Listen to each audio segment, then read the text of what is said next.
Hi there, it's Sharon, and I wanted to take just a few minutes and go over this graphic that I have created, which is the probate investing timeline.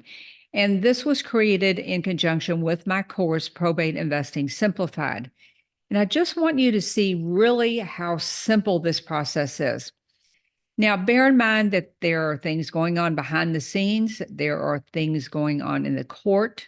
There are attorneys that are doing things, but none of this really affects what we do, which is we buy property. We buy property in an estate specifically. Now, what happens obviously is someone passes away. That's what starts the whole thing going. Now, when will the family open the estate? Well, there's no way to know that. They will open it on their own timeline, but when they do, they are raising their hand to say, we're ready to sell the property in the estate. That's what you need to know from this. Now, once the probate is filed and the estate is opened, they're going to determine if there was a will or if there was not a will. If there's a will, that is called testate, and the executor or the decision maker, as I like to call them, they will be named in the will. The deceased will have said, I name this person to administer my estate.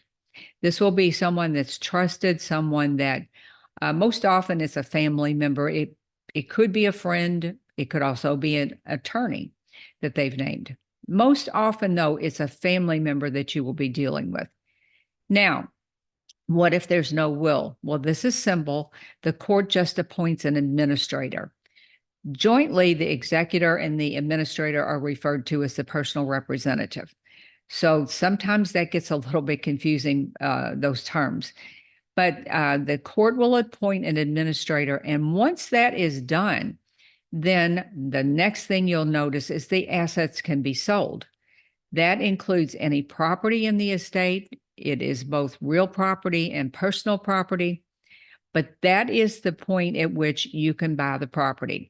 Now, if you'll look at this graph, you'll see that it's very early in the process, really right after the estate is open and they determine who's going to be in charge here, who can sign the real estate contract.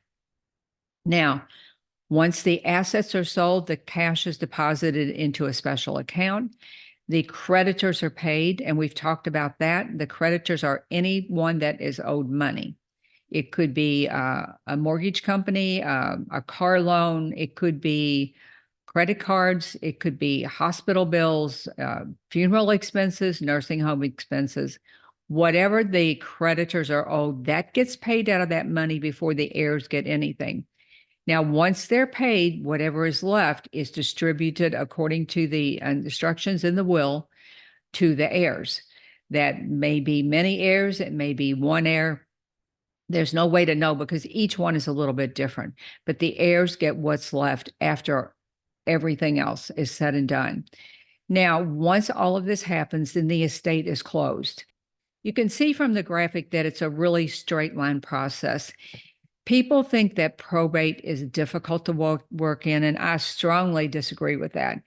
It's my favorite niche, and I love this niche because you get to help so many people.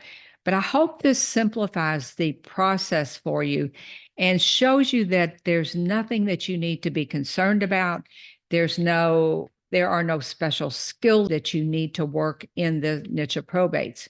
I will say this, you do need marketing knowledge, and I'll cover that in a different video. Probates are different to market to, and for that reason, you need to know the process. You need to understand the mindset of the seller, of the people taking care of this estate. All of these things play into your success. But this is the process, so I think that will simplify it greatly for you.